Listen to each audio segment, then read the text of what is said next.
আমার এতক্ষণের কথা সবচেয়ে বড় পয়েন্ট এখন করবো বিএনপি। আমার আপনাদের সকলের কাছে একটা প্রশ্ন, বর্তমানে তো তারেক রহমান বাংলাদেশে নাই, তাহলে বিএনপির সবচেয়ে বড় নেতাকে মির্জা ফখরুল।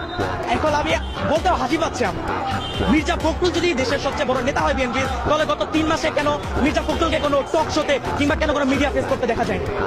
দেখা গেছে কাকে? সালাউদ্দিন সাহেবকে।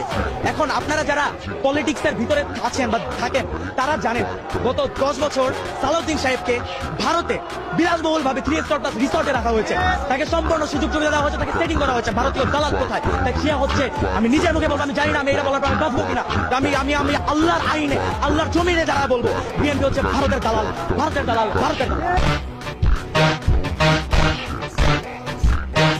যারা রয়েছে, যারা বিএনপি ভারতের সাপোর্ট করে না, যেমন ইলিয়াস আলী, বাবর, তারা এখন কোথায়? আমার প্রশ্ন, তাদের কি বিএনপি সামনে আনছে?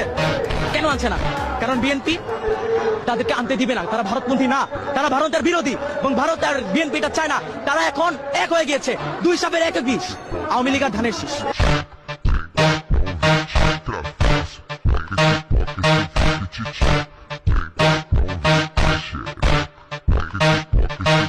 Chicha.